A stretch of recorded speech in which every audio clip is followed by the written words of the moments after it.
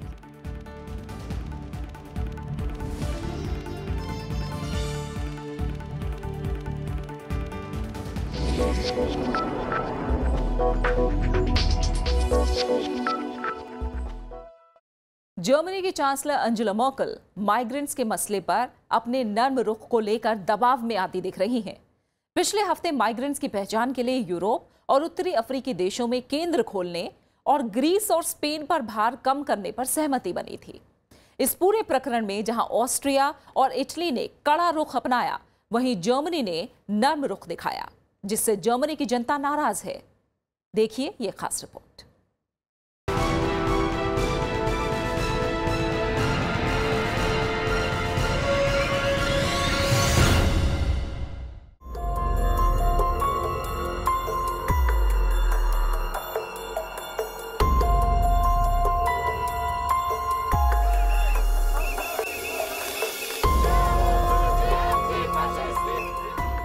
Angela Merkel जब Brussel से migrants के बारे में डील पर हस्ताक्षर करके घर लौटी तो उन्हें अंदाजा था कि विरोधी पार्टियां उनके इस कदम से खुश नहीं होंगी, और ऐसा ही हुआ।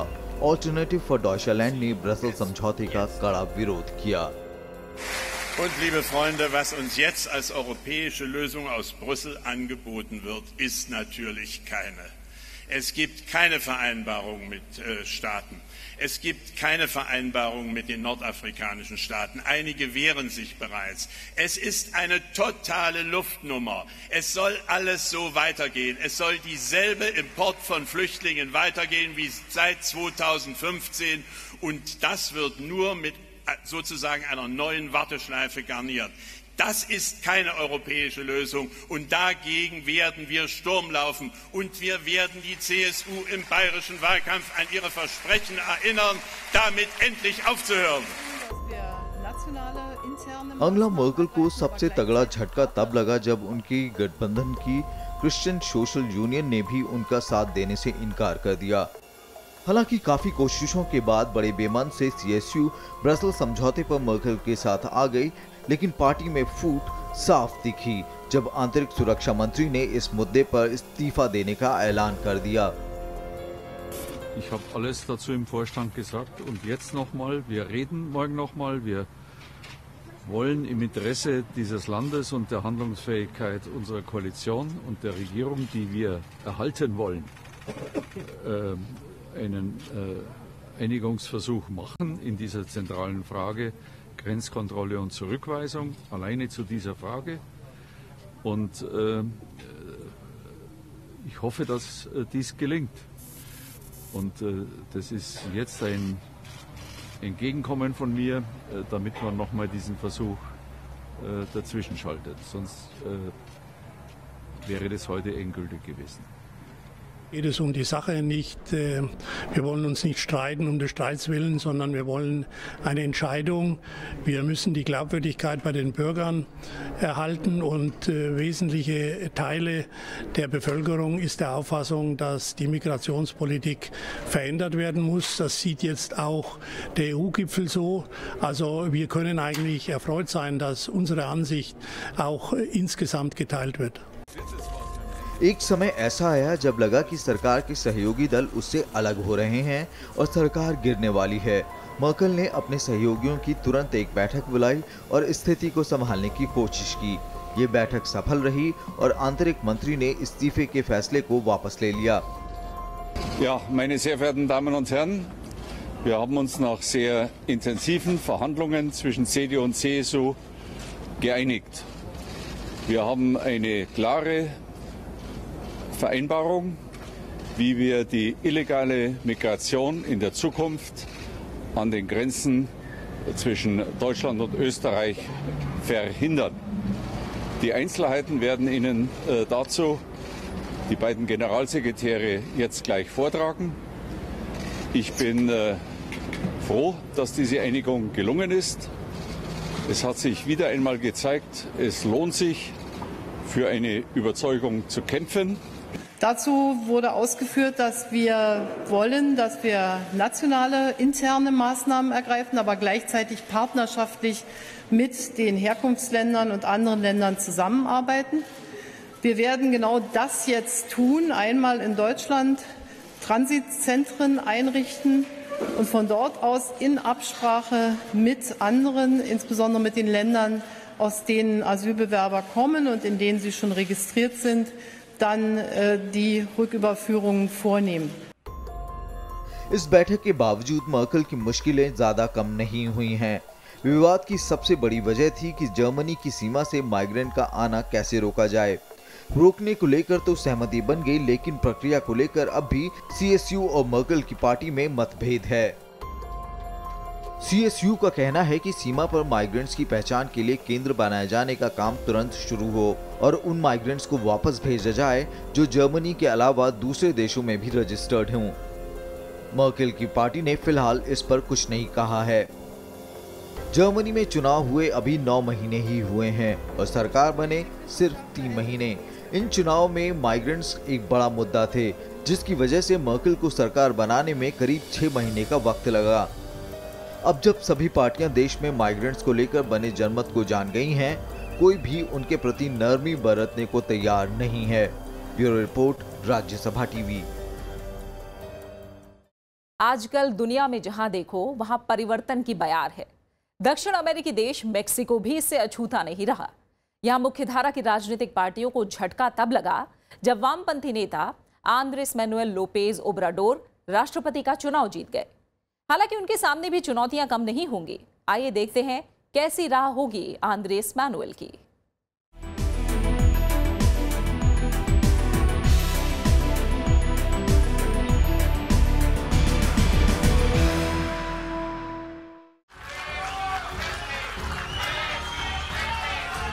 आंद्रेस मैनुएल लोपेज ओब्राडोर की जीत के साथ लैटिन अमेरिका देश मेक्सिको में एक नया इतिहास जुड़ गया। जनता ने मुख्यधारा की राजनीति को किनारे करते हुए पहली बार एक वामपंथी नेता आंद्रेस मैनुएल लोपेज ओब्राडोर को राष्ट्रपति चुनाव में जीत दिलाई। 1 जुलाई को हुए मतदान में 64 बरस के ओब्राडोर ने अपने निकटतम प्रतिद्वंदी को तकरीबन दुगने मतों के अंतर से हराया और करीब 53% वोट हासिल किए। जीत के बाद उन्होंने लोगों का आभार जताया। No voy a decepcionarles, no voy a traicionar al pueblo, mantengo ideales y principios que es lo que estimo más importante en mi vida, pero también confieso que tengo una ambición legítima, quiero pasar a la historia como un buen presidente de México. Obrador को वामपंथी कहा जाता है, हालांकि वो परंपरागत वामपंथ पर चलने वाले नेता नहीं हैं। ओब्राडोर मेक्सिको के उत्तर अमेरिकी मुक्त व्यापार समझौते यानी नाफ्टा में बने रहने के हिमायती हैं। अपनी प्राथमिकताओं में वो ये भी कह चुके हैं कि देश का बजटीय घाटा बढ़ने नहीं दिया जाएगा। हाल के दिनों में Mexico north American free trade agreement NAFTA और अप्रवासियों के मुद्दों की वजह से दुनिया भर में चर्चा में बना रहा है और ये दोनों ही मुद्दे अमेरिका से जुड़े हुए हैं। ओब्राडोर अमेरिकी राष्ट्रपति डोनाल्ड ट्रंप की अप्रवासी नीतियों के विरोधी माने जाते हैं। उन्होंने अमेरिका के साथ करीबी संबंध बनाने और गैर कानूनी प्रवासियों के मुद्दे पर ट्रंप के साथ मिलकर काम करने को लेकर प्रतिबद्धता भी जताई है। Tenemos que ponernos de acuerdo en muchos temas, sobre todo el lograr que la transición se dé de manera ordenada, pacífica, que no haya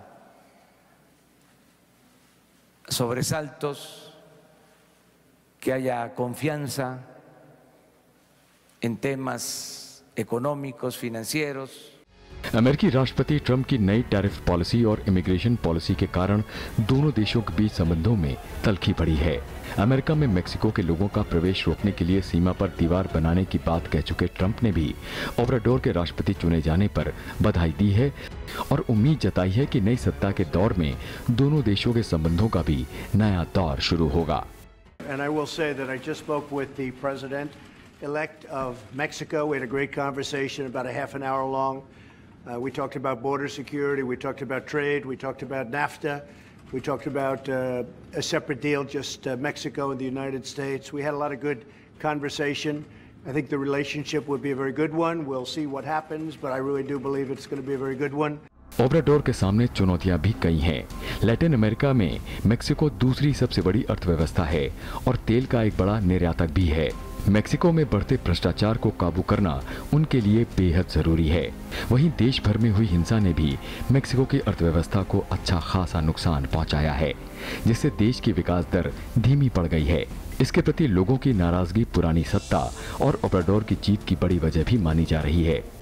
We're going to come to the negotiating table to say we are very positive. We are basically supporting what Mexico has been putting forward, minus the uncertainty, and we'll be more than happy to explore proactively ways to energize the situation, the negotiation. इस बार का चुनाव Mexico के इतिहास का सबसे अहम चुनाव रहा है।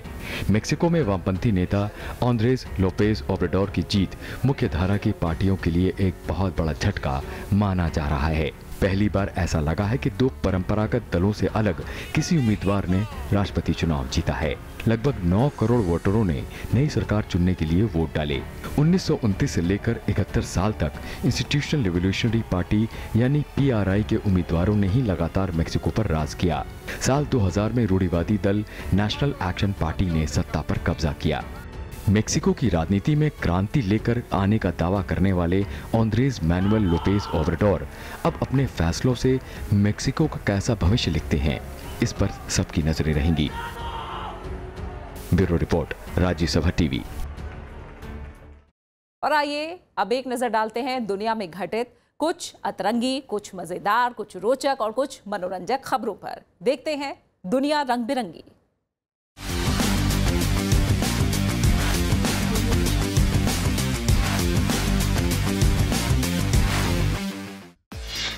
न्यूयॉर्क में 4 जुलाई को सालाना हॉट डॉग खाने की प्रतियोगिता Nathan's famous hot dog eating contest का आयोजन किया गया, जिसमें एक से बढ़कर एक खब्बुओं ने हिस्सा लिया, लेकिन नतीजे कुछ नए नहीं थे।